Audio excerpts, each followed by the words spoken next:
La acción humana. Tratado de Economía. Por Ludwig von Mises. 241. Sexta parte. El mercado intervenido. Capítulo 35. El principio del bienestar frente al principio del mercado. 3. La desigualdad. La desigualdad de renta y riqueza es un rasgo característico de la economía de mercado. Su supresión implicaría la quiebra del sistema. Quienes postulan la igualación de la riqueza, en verdad no aspiran sino a aumentar su personal capacidad adquisitiva. Nadie pretende distribuir las rentas propias. El obrero americano, cuando reclama mayor igualdad, lo único que desea es suprimir los dividendos, para así incrementar sus propios ingresos. Rechazaría indignado cualquier reducción del alto salario que cobra en beneficio de ese 95% de la población terrestre que gana mucho menos que él. La función de la desigualdad de rentas en una sociedad de mercado es totalmente diferente de la que desempeña en una organización de tipo feudal o en cualquier otro sistema no capitalista. Sin embargo, esta desigualdad precapitalista tuvo una gran importancia histórica. Contrastemos, por ejemplo, el caso de China y el de Gran Bretaña. El Imperio Amarillo, como es sabido, desarrolló en su día una elevada civilización. Hace 2000 años estaba muy por delante de Inglaterra. Sin embargo, a finales del siglo pasado, esta era una nación rica y civilizada, mientras aquel languidecía en la pobreza. La civilización china había quedado siglos atrás congelada, sin posibilidad de progreso. El celeste imperio practicó el principio igualitario con mucho mayor ahínco que Gran Bretaña. Los terrenos de cultivo se dividían y subdividían incesantemente. Es cierto que en China prácticamente no existía una clase proletaria carente de tierras, mientras que en la Inglaterra del siglo XVIII esta clase social era numerosa. Las prácticas restrictivas británicas, inspiradas en la ideología tradicional, habían hecho imposible durante siglos la aparición del empresario eficiente. Pero la industrialización del país, gracias a la existencia de aquella fuerza laboral, pudo progresar a pasos de gigante tan pronto como la filosofía del dejar de hacer logró abrir las puertas al capitalismo, poniendo de manifiesto los errores del restriccionismo mercantilista. La era de las máquinas, contrariamente a lo que Sombart afirma, no surgió porque de pronto se apoderara de ciertos espíritus una determinada mentalidad adquisitiva, provocando la aparición del hombre capitalista. Siempre ha habido personas deseosas de obtener beneficios a base de acomodar la producción a los deseos y apetencias de los consumidores. Pero en la era precapitalista, estos promotores estaban atados de pies y manos a causa de las ideologías imperantes contrarias al afán de lucro y respaldadas por las oportunas reglamentaciones públicas. La superación de las filosofías tradicionales por el espíritu del dejar de hacer hizo caer las antiguas barreras y prohibiciones, que impedían a la gente alcanzar el bienestar y el progreso, instaurándose así la nueva era del maquinismo. Los liberales combatían las castas y estamentos del régimen antiguo porque hacían imposible el recto funcionamiento del mercado. Abogaban por la abolición de los viejos privilegios en el deseo de que nada ni nadie impidiera a los más capaces producir la mayor cantidad posible de bienes, de la mayor calidad y del modo más económico. Utilitaristas y economistas, en este aspecto, coincidían con otros que también combatían las clases consagradas. Pero, a diferencia de estos últimos, nunca basaron su razonamiento en el derecho natural o en la innata igualdad humana. Ambos grupos clamaban por la igualdad de todos ante la ley. Pero la oposición básica entre ellos no desapareció nunca. La escuela del derecho natural afirma que los hombres, biológicamente, son todos iguales, teniendo en consecuencia cada uno un derecho inalienable a su cuota parte de los bienes disponibles. La primera afirmación se halla desmentida por la realidad misma. La segunda, llevada a las últimas consecuencias, conduce a tales absurdos que sus defensores acaban dejando de lado toda coherencia lógica y terminan considerando cualquier institución, por discriminatoria e inicua que sea, perfectamente compatible con la inalienable y soberana igualdad humana. Los distinguidos caballeros virginianos, cuyas ideas tanto impulsaron la Revolución Americana, jamás expresaron oposición alguna a la esclavitud del hombre de color. El más despótico sistema de gobierno conocido por la humanidad, el bolchevismo, se nos presenta como la propia encarnación de la libertad y de la igualdad. Los defensores liberales del principio de la igualdad ante la ley subrayaban la innata desigualdad del hombre. Comprendían que esta desigualdad era precisamente la causa y origen de la cooperación social y de la civilización. La igualdad ante la ley, según ellos, no modificaría ninguna de las inexorables realidades del mundo en que vivimos y, desde luego, no vendría a suprimir la natural desigualdad humana. Ahora bien, de este hecho inmodificable, los liberales se proponían sacar el máximo provecho para todos. Ninguna institución de origen humano, pensaban, impediría a nadie en lo sucesivo alcanzar aquella posición desde la cual pudiera servir mejor a sus semejantes. Contemplaban el problema de la desigualdad bajo el prisma exclusivo de lo social y utilitario, dejando de lado supuestos derechos humanos inalienables. Sostenían la igualdad ante la ley porque beneficia a todos. Sobre esta base, los electores designarían a los gobernantes, mientras los consumidores dirigieran las actividades productivas. De este modo, se eliminarían las causas mismas de guerras y conflictos y quedaría implantado un orden social en constante progreso. El triunfo de esta filosofía liberal produjo una serie de fenómenos que denominamos civilización occidental. Sin embargo, esta nueva ideología solo puede imponerse allí donde el ideal de la igualdad de rentas era muy débil. Nunca habría atraído el dejar de hacer al inglés del siglo XVIII si éste hubiera estado obsesionado por la quimera de la igualdad de rentas y patrimonios, por la misma razón que nada dice hoy a chinos y musulmanes. En este sentido, el historiador debe reconocer que la herencia ideológica del feudalismo y el sistema señorial contribuyeron al nacimiento de la civilización moderna tan diferente de ellos. Aquellos filósofos del XVIII que no lograron comprender los principios de la nueva teoría utilitaria seguirían perorando acerca de la superioridad social de chinos y maometanos. Pocos sabían ciertamente de las condiciones reales en tales naciones, pero la vaga información que poseían les dejaba vislumbrar la ausencia en dichos países de una clase aristocrática de tipo hereditario basada en latifundios agrarios, lo cual les resultaba sobremanera atractivo. En su opinión, esos pueblos habían conseguido implantar los principios igualitarios con más éxito que el occidente europeo. Los intelectuales nacionalistas del XIX dieron nuevo impulso al ideario. Los teóricos del paneslavismo se lanzaron en cabeza a exaltar la propiedad agraria comunal, según se manifestaba en el Mir o el Artel ruso o en la Zadruga yugoslava. Hoy en día, tras esa revolución semántica que ha transformado el significado de los antiguos vocablos políticos de lo contrario de lo que antes querían decir, todo el mundo presume de democrático. Alardean de democratismo los musulmanes, que nunca conocieron otro sistema político que el puramente autocrático.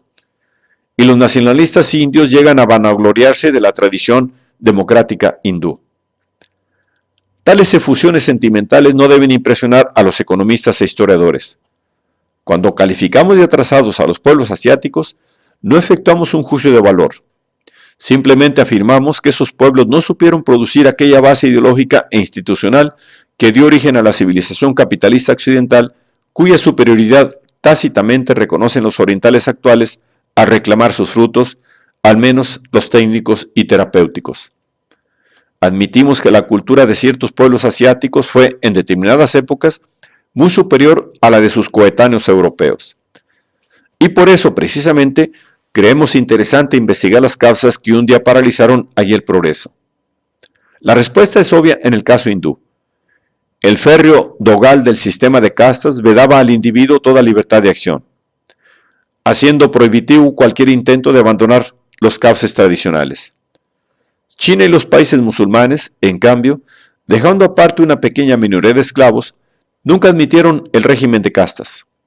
Se gobernaban, ciertamente, por administraciones aristocráticas, por administraciones autocráticas. Pero los súbditos eran todos iguales ante el jerarca, Incluso los esclavos y eunucos podían alcanzar las máximas dignidades. Quienes hoy nos hablan del democratismo de los pueblos orientales precisamente destacan esa universal igualdad ante el gobernante. Las ideas de igualdad económica que dichos pueblos y sus políticos pretendían llevar a la práctica eran vagas e inconcretas en general, pero eran claras y tajantes en un aspecto, en el de condenar sin paliativos la acumulación de riqueza en manos del particular. Todos, tanto gobernantes como gobernados, pensaban que amasar una fortuna suponía haber expoliado previamente a otros de lo que en justicia le correspondía. La riqueza de unos pocos era la causa de la pobreza de los más. La posición del rico comerciante oriental era siempre precaria en extremo. Estaba invariablemente a merced del más mínimo funcionario. Ni dádivas ni presentes podían evitar expoliaciones repetidas. Regocijábanse en las masas cuando veían caer al ayer poderoso mercader víctima del odio y la envidia del gobernante. Este espíritu anticrematístico impedía todo progreso y condenaba a las poblaciones a vivir bordeando siempre la muerte por inanición. La implantación de adelantos técnicos era imposible al resultar impracticable cualquier acumulación seria de capital. El liberalismo capitalista llegó a Oriente desde Occidente al amparo de fuerzas armadas que imponían regímenes coloniales o enclaves extraterritoriales. Los violentos métodos aplicados por los occidentales no eran, desde luego, los mejores para inducir a los pueblos sometidos a modificar su mentalidad tradicional. Pero esto no debe hacernos olvidar que si centenares de millones de asiáticos estaban condenados al hambre y la miseria, ello se debía a la general oposición contra cualquiera que pretendiese reunir capitales importantes.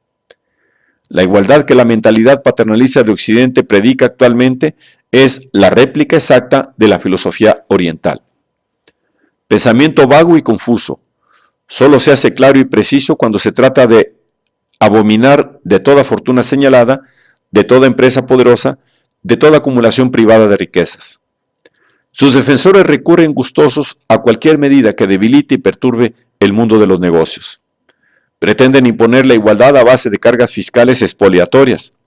Apelan invariablemente a la envidia de las masas. Ya hemos visto las consecuencias económicas inmediatas de esta política confiscatoria. A la larga reducirían la tasa de crecimiento del capital, si no llegan a impedir su gestación e incluso a provocar la desaparición del existente.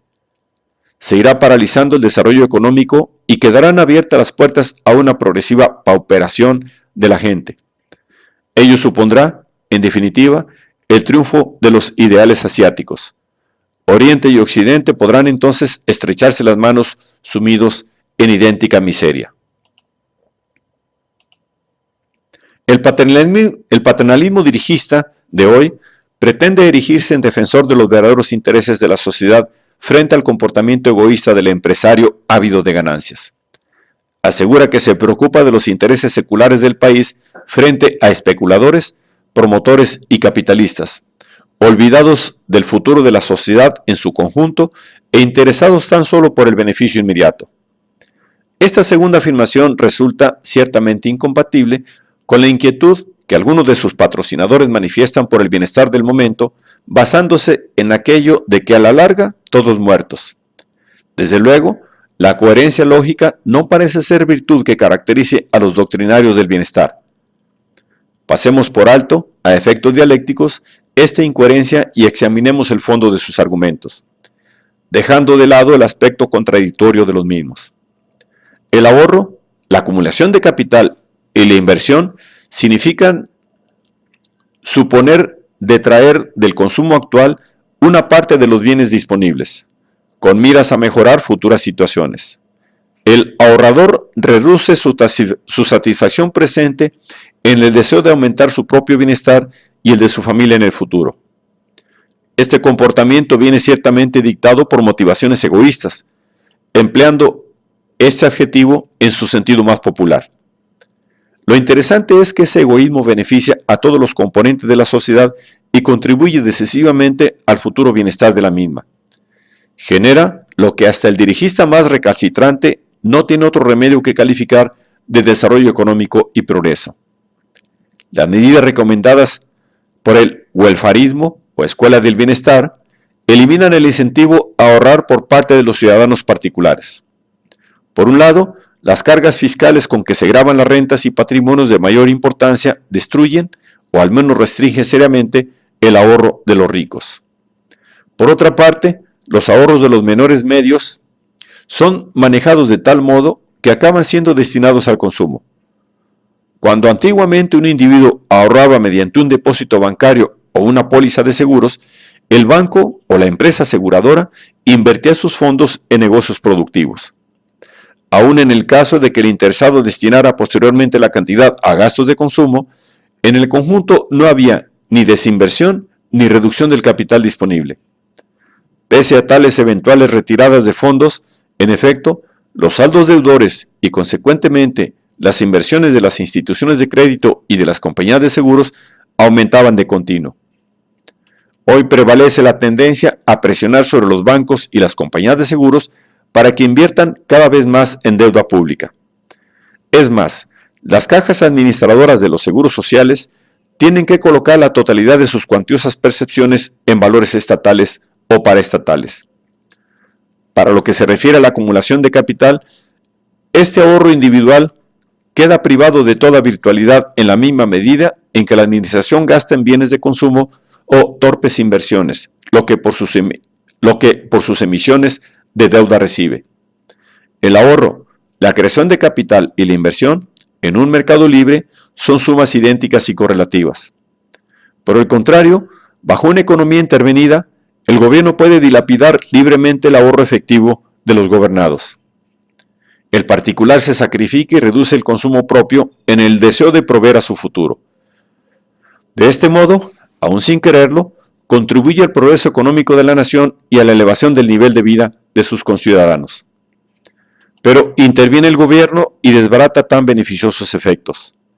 Nada desmiente mejor que este ejemplo el cliché del welfarismo, que contrapone el individuo egoísta y de estrechas miras, interesado solo por las satisfacciones del momento, siempre olvidado del bienestar de los demás y de la sociedad en su conjunto, y el gobernante benevolente y previsor, siempre entregado a promocionar la felicidad presente y futura de toda la sociedad. El propagandista del bienestar suele oponer dos objeciones al anterior planteamiento. En primer lugar, destaca que la motivación del particular es puramente egoísta, mientras que la administración pública actúa impulsada solo por consideraciones desinteresadas. Admitamos, a efectos dialécticos, que los individuos son efectivamente diabólicos y los gobernantes angélicos. Por lo que en la vida real cuenta, diga Kant lo que quiera, son los hechos, no las buenas intenciones. Lo que hace posible que la sociedad exista y evolucione es precisamente el hecho de que la pacífica cooperación social bajo el signo de la división del trabajo permite a la larga dar la satisfacción más cumplida posible a las egoístas aspiraciones de la gente. La mayor gloria del mercado consiste precisamente en que su funcionamiento está orientado a la realización de este principio. La segunda objeción consiste en decir que la inversión pública puede perfectamente suplir la inversión privada. Se resalta el hecho de que los gobernantes no gastan en bienes de consumo todo lo que perciben. Una parte no despreciable es invertida en carreteras y caminos, ferrocarriles, puertos y aeródromos, centrales eléctricas y demás servicios públicos. Otra parte importante se destina a aprovisionar las Fuerzas Armadas, defensoras de la comunidad, cuyos gastos, muchas veces, sobre todo en caso de conflicto bélico, resulta difícil financiar de otra manera. Pero no es esto lo que se discute. Lo que decimos es que el gobierno gasta y consume una parte del ahorro de los particulares y que nada impide al gobierno incrementar esta parte hasta llegar a absorber la totalidad. Si el gobierno impide al sector privado ahorrar, habrá él de ahorrar e invertir para mantener capitalizado al país. El dirigista, que ve en el Estado la personificación de la divinidad, no puede ni percatarse de los gravísimos problemas involucrados, convencido como está de que el supremo jerarca, providencialmente, con mano sabia, sabrá ir paulatinamente llevando a la sociedad hacia situaciones cada vez mejores, de acuerdo con el progreso natural del género humano. Es preciso restringir el consumo actual, siempre con miras a abastecer mejor el futuro. no ya solo para acumular nuevos capitales, sino para conservar simplemente el existente. El ahorro supone siempre un acto de privación, de abstinencia, un dejar de lado satisfacciones que en otro caso se podrían haber disfrutado. Las circunstancias del mercado inducen a practicar tal abstención de consumir e ilustran después al ahorrador acerca de cómo invertir para dejar atendidas, en la mayor medida posible, las más urgentes necesidades de los consumidores. Así las cosas, debemos preguntarnos si el ahorro estatal puede sustituir al privado y si puede el gobierno llegar a saber cómo invertir aquel. No afectan estas incógnitas exclusivamente al Estado socialista.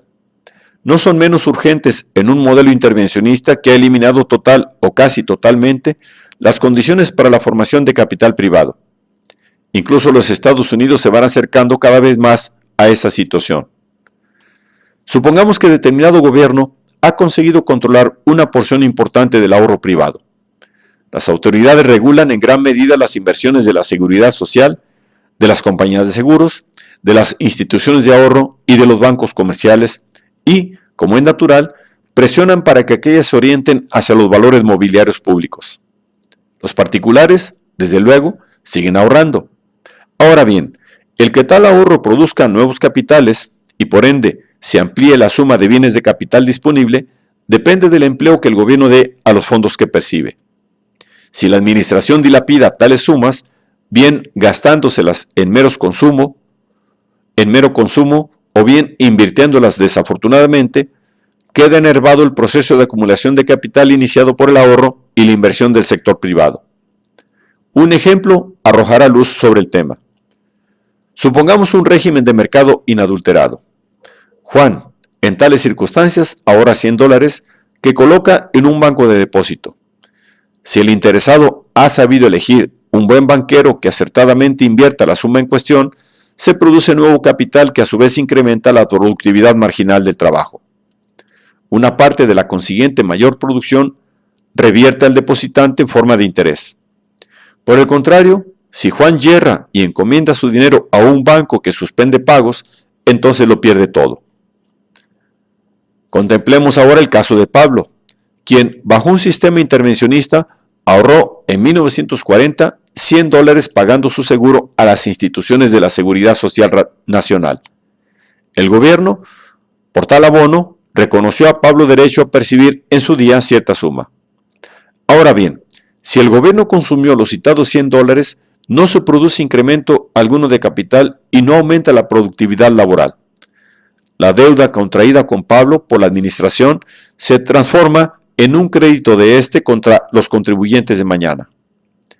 Cierto, Pedro tendrá en 1970 que atender el compromiso contraído en 1940 por la caja aseguradora, aunque él personalmente no haya obtenido ninguna ventaja del sacrificio de Pablo. Resulta pues evidente que no hay que fijar nuestra atención en la Unión Soviética para comprender las consecuencias sociales de los modernos métodos de financiación del gasto público. Salta a la vista el carácter engañoso de aquel manido argumento según el cual la deuda pública no es en verdad una carga, ya que solo nosotros mismos la debemos. Los Pablos de 1940 no se la deben a sí mismos. Son los Pedros de 1970 los que la deberán a los Pablos de 1940. La filosofía de después de mí el diluvio es la que por todos sus poros resuma la doctrina.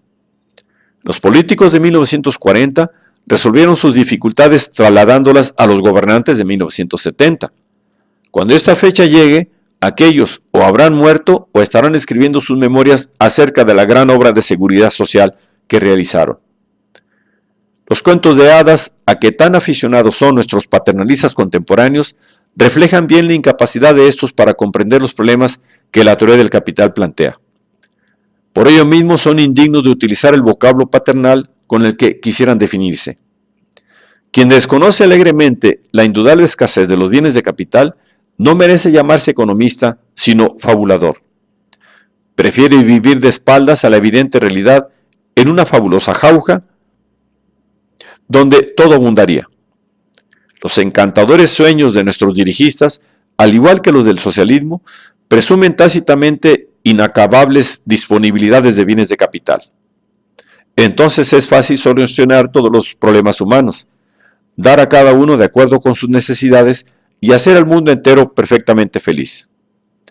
Es cierto que algunos de los enemigos de la economía de mercado perciben vagamente el meollo del problema. Advierten que el capital existente debe conservarse si no se quiere reducir la productividad del trabajo. Pero incluso tales autores desconocen que el mero mantenimiento del capital hoy disponible depende de acertadas y nuevas inversiones, es decir, de afortunadas especulaciones, y que resulta ineludible para mantener intacto el capital recibido poder recurrir al cálculo económico, que a su vez presupone la existencia de un mercado libre. Los demás dirigistas ignoran por completo el problema. Igual da a estos efectos que pretendan apoyarse en los esquemas marxistas o que más bien prefieran airear nuevas quimeras, como por ejemplo la supuesta capacidad de autoperpetuación de las cosas útiles.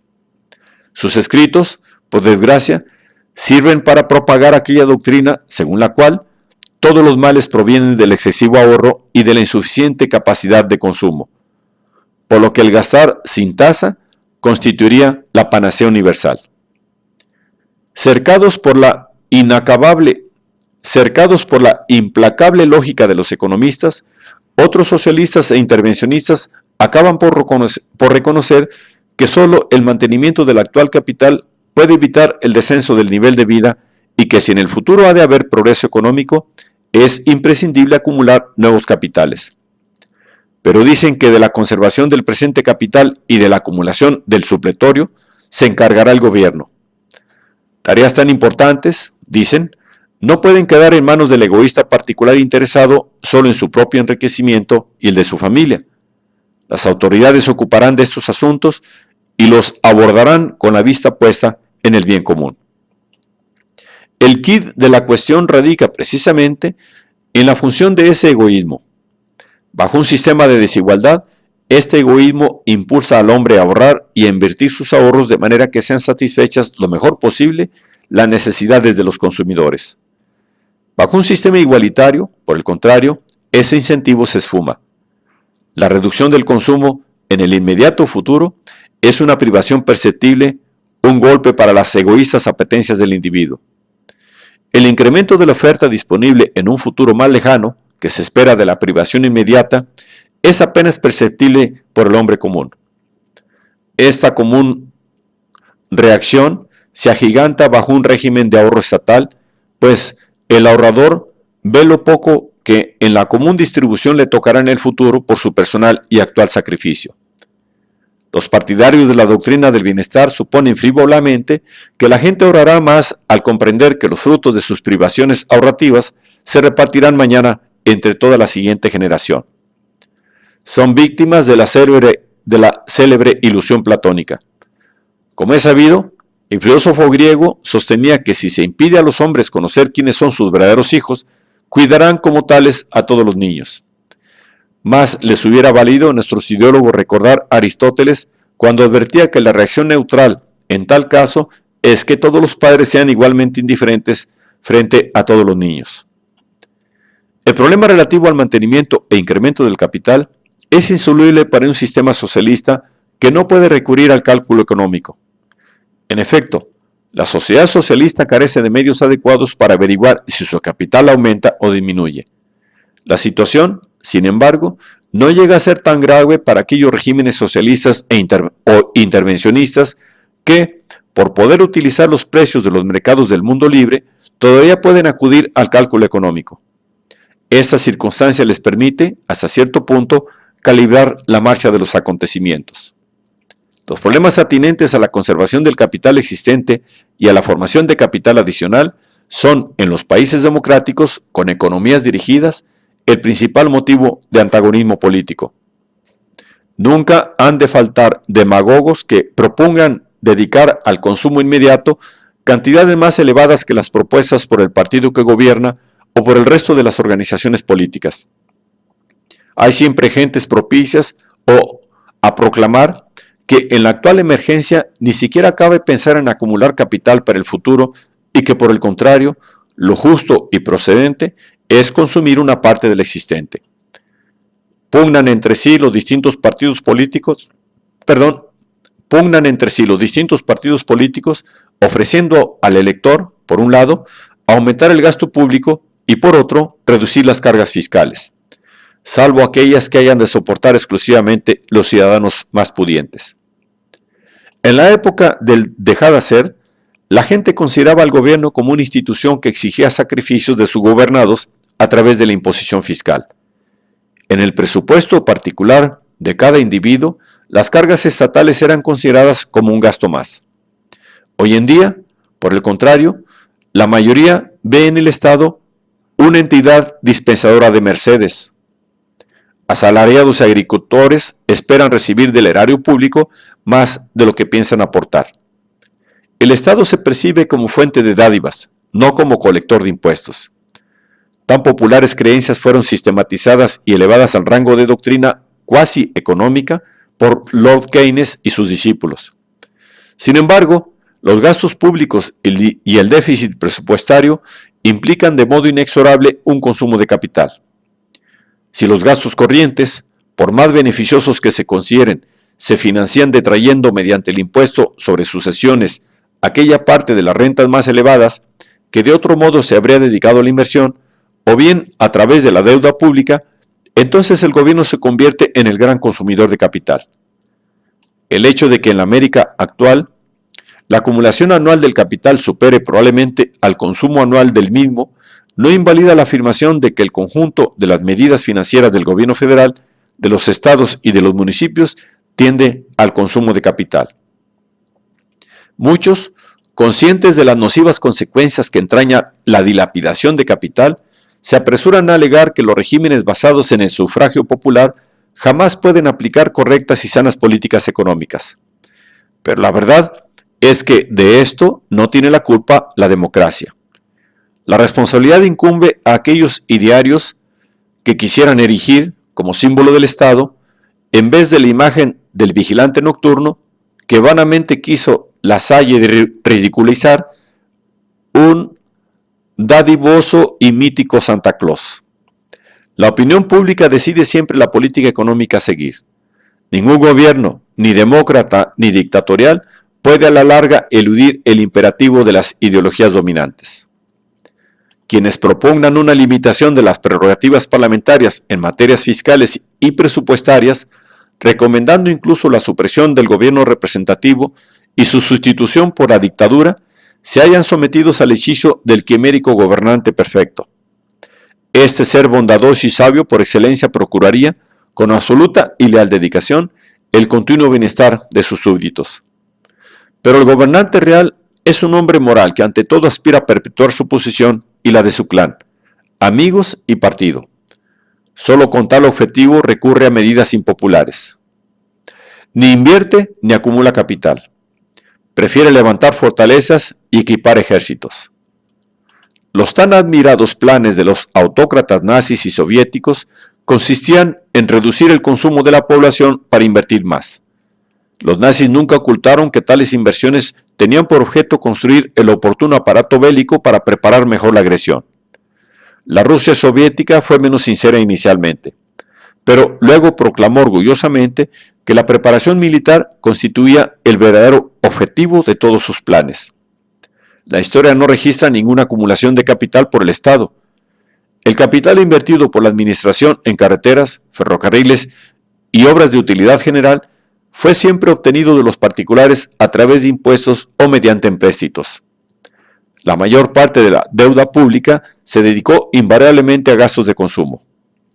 El particular economiza, pero llega el Estado y alegremente dilapida lo tan penosamente acumulado. Ni siquiera quienes con mayor apasionamiento combaten la desigualdad de rentas y patrimonios pueden desconocer que es una poderosa incitación a la creación de nuevo capital. Y solo la acumulación de capital adicional provoca el progreso técnico, el incremento real de los salarios y la elevación del nivel de vida de las masas.